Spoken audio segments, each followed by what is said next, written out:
इस वीडियो में हम सब्जेक्ट कोड 11 यानी विषय साइंस एच यानी हिंदी मीडियम मार्च अप्रैल 2022 के पेपर का सॉल्यूशन देखेंगे। इस वीडियो के अंदर विभाग ए दिए गए बहुविकल्प वाले प्रश्नों में से सही विकल्प का क्रम एवं उत्तर लिखें।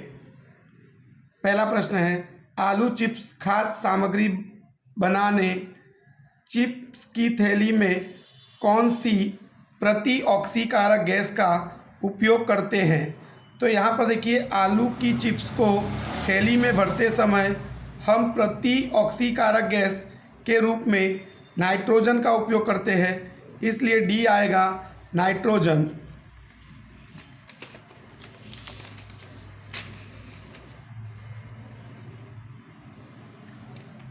दूसरा प्रश्न है, ब्यूटेनॉन चतुर्थ कार्बन यौगिक है जिसका प्रकार्यात्मक समूह यानी क्रियाशील समूह बताना है।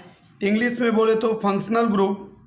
तो यहाँ पर नॉन लगा है इसलिए आएगा कीटोन। तो इसका सही उत्तर आएगा सी कीटोन।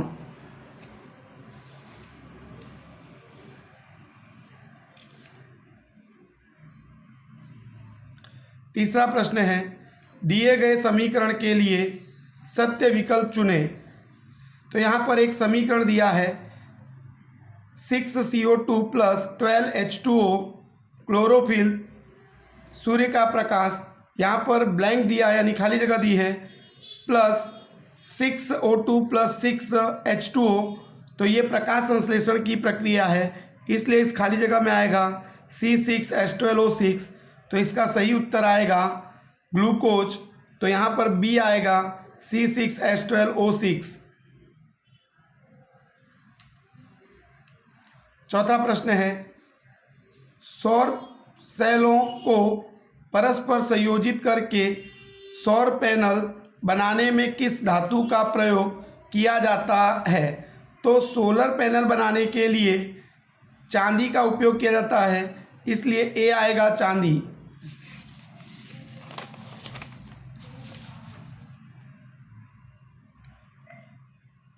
पांचवा प्रश्न है, समतल दर्पण के सामने 40 सेमी की दूरी पर रखी गई वस्तु और उसके प्रतिबिंब के बीच की दूरी कितनी सेमी होगी। तो यहाँ पर देखिए, समतल दर्पण के सामने 40 सेमी दूरी पर वस्तु रखी है, तो इस तरफ बाईं तरफ वस्तु रखी है, तो दाईं तरफ 40 सेमी दूरी पर प्रतिबिंब बनेगा। तो वस्तु और प्रतिबिंब के बीच का अंतर 80 सेमी होगा। तो बी आएगा 80 सेमी। छठा प्रश्न है, सामान्य दृष्टि के वयस्क के लिए सुस्पष्ट दर्शन की अल्पतम दूरी होती है लगभग खाली जगह। तो यहाँ पर वयस्क व्यक्ति का दृष्टि अंतर होता है 25 सेमी से अनंत दूरी तक, लेकिन अल्पतम दूरी पूछी हुई है, तो यहाँ पर आएगा सी 25 सेमी। दिया गया विधान सही हो इस प्रकार रिक्त स्थान भरे। सातवां प्रश्न, वनस्पति तेल में से वनस्पति घी बनाने के लिए खाली जगह उत्प्रेरक का उपयोग किया जाता है। तो वनस्पति तेल में से वनस्पति घी बनाने के लिए निकेल यानी निकल का उपयोग किया जाता है। आठवां प्रश्न, खाली जगह तत्व की इलेक्ट्रॉनिक विन्यास 282 है। तो खाली जगह तत्व का इलेक्ट्रॉनिक विन्यास 282 है, तो यहाँ पर इसका अगर हम योग करें तो परमाणु संख्या होगी 12, इसलिए आएगा मैग्नीशियम।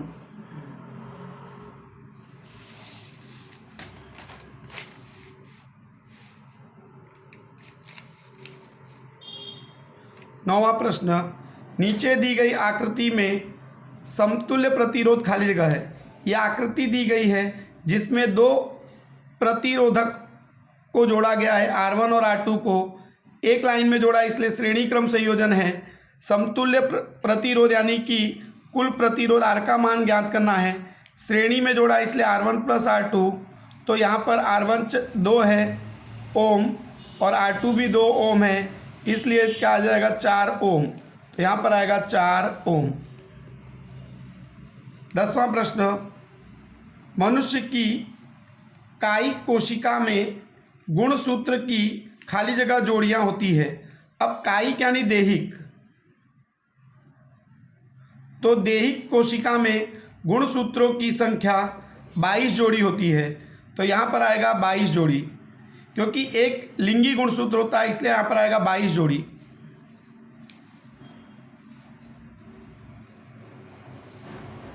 11वां प्रश्न है, कार के अग्रदीप यानी हेडलाइट में खाली जगह दर्पण का उपयोग किया जाता है। तो यहाँ पर हेडलाइट में कार के अवतल दर्पण का उपयोग किया जाता है। 12वां प्रश्न, विद्युत धारा उत्पन्न करने की युक्ति को खाली जगह कहते हैं। तो आएगा जनरेटर। निम्न विधान सही है या गलत बताइए। 13वां, मुंह के पीएच का मान 5.5 से कम होने पर दांतों का क्षय प्रारंभ होता है। तो ये कथन सत्य है। 14वां प्रश्न, उत्कृष्ट गैसों की बाह्यतम कोश में 7 इलेक्ट्रॉन होते हैं।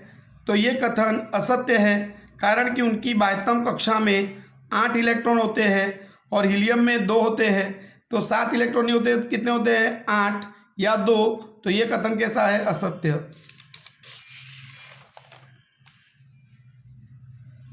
15वां प्रश्न है, बायोफिल्म की पत्तियों की कोर पर विकसित होने वाली कलिकाओं द्वारा कायिक प्रवर्धन होता है।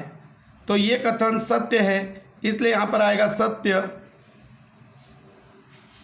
16वां प्रश्न, कार्बन डाइऑक्साइड एक ग्रीन हाउस गैस है। तो ये कथन भी सत्य है। 17वां प्रश्न, मिश्र धातु सोल्डर का गलनांक उच्च होता है। तो ये कथन असत्य है, क्योंकि उसका गलनांक निम्न होता है। 18वां प्रश्न, एब्सिसिक अम्ल वृद्धि प्रेरक करने वाले पादप हार्मोन का उदाहरण है। तो ये गलत है, कारण कि एब्सिसिक अम्ल वृद्धि अवरोधक पादप अंतःस्राव है, इसलिए ये कथन कैसा है, असत्य। निम्न प्रश्नों के संक्षेप में उत्तर लिखें। 19वां प्रश्न, विरंजक चूर्ण का अणुसूत्र लिखें। तो विरंजक चूर्ण का अणुसूत्र होता है कैल्शियम ऑक्सीक्लोराइड, तो CaOCl2। 20वां प्रश्न, कोशिका की कौन सी अंगिका में पायरुवेट के विखंडन से कार्बन डाइऑक्साइड जल तथा ऊर्जा उत्पन्न होती है। तो यहाँ पर आएगा माइटोकॉन्ड्रिया।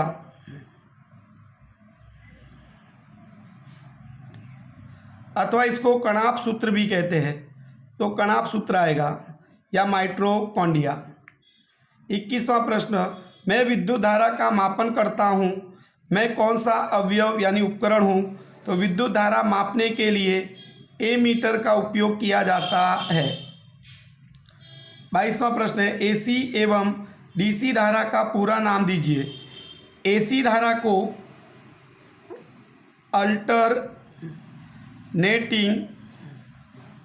करंट कहते हैं,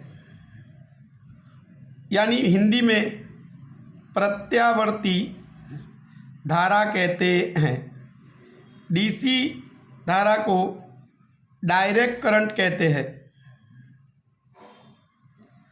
इसको हिंदी में दिष्ट धारा कहते हैं। 23वां प्रश्न, जीवाश्म ईंधन अर्थात क्या।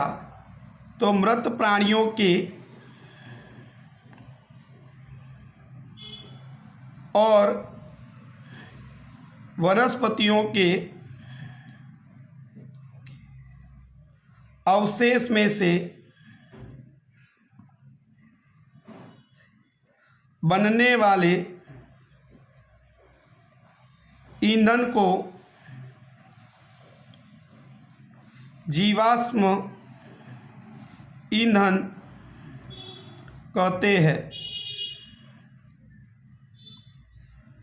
तो मृत प्राणियों और वनस्पतियों के अवशेष में से बनने वाले ईंधन को जीवाश्म ईंधन कहते हैं।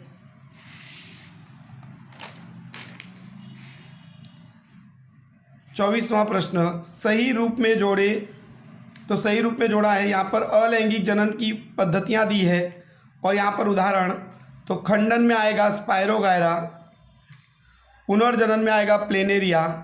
तो यहाँ पर आएगा स्पायरोगायरा और पुनर्जनन में आएगा प्लेनेरिया। सेक्शन बी, समावयव अर्थात क्या? ब्यूटेन के समावयव बताइए तथा उनके नाम लिखिए। तो यहाँ पर हमको ब्यूटेन के कितने समावयव बनते हैं? तो यहाँ पर 2 समावयव बनेंगे और 2 समावयव बनाने हैं, क्योंकि ब्यूटेन का सूत्र होता है C4H10। जितने कार्बन होते हैं उससे 2 कम समावयव बनते हैं, तो इसके बनेंगे 2 समावयव। 26वां प्रश्न, भेद स्पष्ट करें साबुन और अपमार्जक के बीच में। 27वां प्रश्न, आवर्त सारणी में 3 तत्व A, B, C की स्थिति निम्न प्रकार है। 16वें समूह में B है, 17वें में A और C है। अब इस पर से बुक के स्वाध्याय का प्रश्न है। A धातु है या अधातु? तो A अधातु है। B, A की अपेक्षा C अधिक क्रियाशील है या कम? तो A की अपेक्षा C अधिक क्रियाशील है, क्योंकि समूह में ऊपर जाने पर अभिक्रियाशीलता बढ़ती है, इसलिए C अधिक क्रियाशील है। C का साइज B से बड़ा होगा या छोटा? तो आवर्त में बाईं तरफ से दाईं तरफ जाओ तो साइज घटता है, इसलिए C का साइज B से छोटा होगा। तत्व A किस प्रकार के आयन धन आयन या ऋण आयन बनाएंगे? तो याद रखने का कि A तत्व 17वें समूह में है और इनकी बाह्यतम कक्षा में 7 इलेक्ट्रॉन होते हैं। तो ये 1 इलेक्ट्रॉन लेते हैं और लेकर अपना अष्टक रचना पूर्ण करते हैं, इसलिए ये 1 इलेक्ट्रॉन लेते हैं तो ऋण आयन बनाएंगे।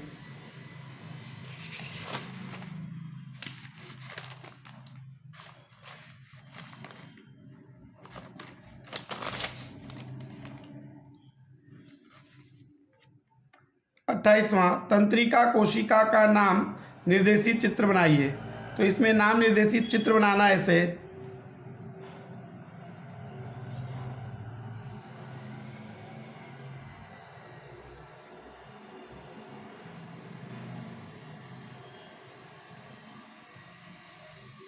इसको ध्रुमिका कहते हैं, इसको कोशिका का है,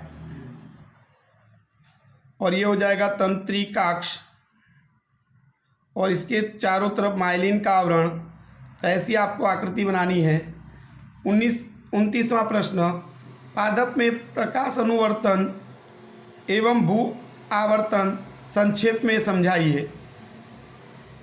30वां प्रश्न, पुष्पी पौधों में परागण अर्थात क्या? स्वपरागण और परपरागण के बीच में अंतर स्पष्ट कीजिए। 31वां प्रश्न, यौना प्रारंभ के समय लड़कों में कौन से परिवर्तन दिखाई देते हैं? 32वां प्रश्न, मानव में लिंग निर्धारण दर्शाने वाली आकृति बनाइए। 33वां प्रश्न, समजात तथा समरूप अंगों को उदाहरण देकर समझाइए। 34वां प्रश्न है, प्रकाश का परावर्तन अर्थात क्या? परावर्तन के नियम लिखें। 35वां प्रश्न, अवतल दर्पण के उपयोग लिखें। 36वां प्रश्न, 12 वोल्ट विद्युत विभवांतर के 2 बिंदुओं के बीच 2 कूलम्ब आवेश को ले जाने के लिए कितना कार्य करना पड़ेगा? तो यहाँ पर W बराबर होता है V/Q। तो यहाँ पर हमको मालूम है कि कार्य ज्ञात करना है, तो यहाँ पर हमको W बराबर, देखो यहाँ पर V बराबर होता है W/Q, तो W बराबर V/Q हो जाएगा, और V/Q हो जाएगा तो V का मान 12 है और Q का मान 2, तो 12 दूनी 24। अच्छा, कार्य है तो किस में आएगा? जूल में। 37वां प्रश्न, ओजोन क्या है तथा यह किसी पारितंत्र को किस प्रकार प्रभावित करता है? विभाग सी। 38वां प्रश्न, भेद स्पष्ट करें ऊष्माशोषी अभिक्रिया ऊष्माक्षेपी अभिक्रिया। 39वां प्रश्न है धातुओं के भौतिक गुणधर्म लिखे। 40वां प्रश्न संक्षारण से सुरक्षा पाने के उपाय बताइए। 41वां प्रश्न मैंडलीव का आवर्त नियम लिखे। मैंडलीव की आवर्त सारणी की उपलब्धियां बताएं। 42वां प्रश्न गर्भ निरोधन की विभिन्न पद्धतियां कौन सी है समझाइए। 43वां प्रश्न किसी ऑटोमोबाइल में पीछे का दृश्य देखने के लिए उपयोग होने वाले उत्तल दर्पण की वक्रता त्रिज्या 3 मीटर। यदि एक बस इस दर्पण से 5 मीटर की दूरी पर स्थित है तो प्रतिबिंब की स्थिति, प्रकार और साइज ज्ञात कीजिए। 44वां प्रश्न सौर कुकर की आकृति बनाइए तथा सौर कुकर का उपयोग करने के क्या लाभ तथा हानियां हैं बताइए।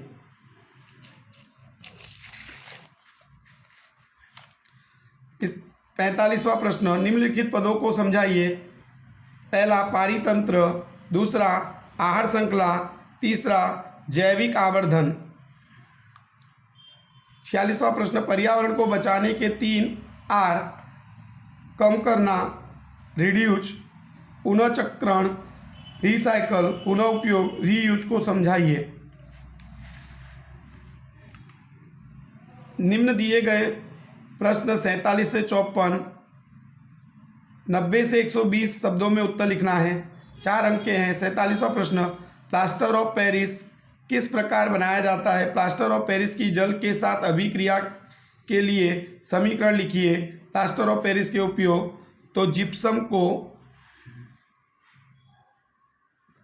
373 केल्विन तापमान पर गर्म करने पर उसमें से पानी के 1.5 अणु दूर होते हैं और कैल्शियम सल्फेट हेमीहाइड्रेट बनता है और इसी को बोलते हैं प्लास्टर ऑफ पेरिस। 48वां प्रश्न अल्कोहल एवं ग्लूकोज जैसे यौगिकों में भी हाइड्रोजन होते हैं लेकिन वर्गीकरण अम्ल की तरह नहीं होता है। एक क्रियाकलाप द्वारा इसे साबित कीजिए।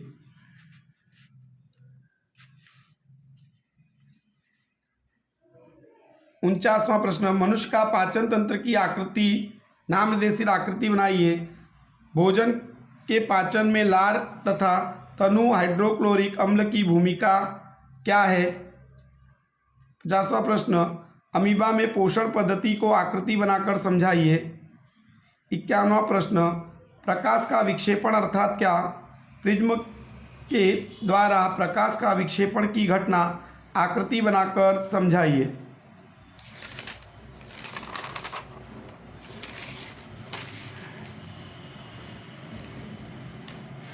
52वां प्रश्न प्रतिरोधों R1, R2 और R3 को पार्श्व क्रम में संयोजन करके समतुल्य प्रतिरोध 1/R बराबर 1/R1 plus 1/R2 plus 1/R3 व्युत्पन्न करें। 53वां प्रश्न चुंबकीय क्षेत्र अर्थात क्या। छड़ चुंबक के चारों ओर चुंबकीय क्षेत्र रेखाएं खींचिए तथा चुंबकीय क्षेत्र रेखाओं की गुणों की सूची बनाइए। 54वां प्रश्न नामांकित आरेख खींचकर विद्युत मोटर का सिद्धांत, रचना तथा कार्यविधि स्पष्ट कीजिए। तो इस वर्ष का पेपर बहुत सरल था तो आपके अधिक से अधिक अंक आएंगे ऐसा मुझे विश्वास है। तो अगर आपको मेरी ये वीडियो पसंद आए तो मेरी चैनल को सब्सक्राइब कीजिए, वीडियो को लाइक कीजिए और कमेंट करके बताइए कि आपके इस पेपर में कितने अंक आ सकते हैं। थैंक यू, धन्यवाद।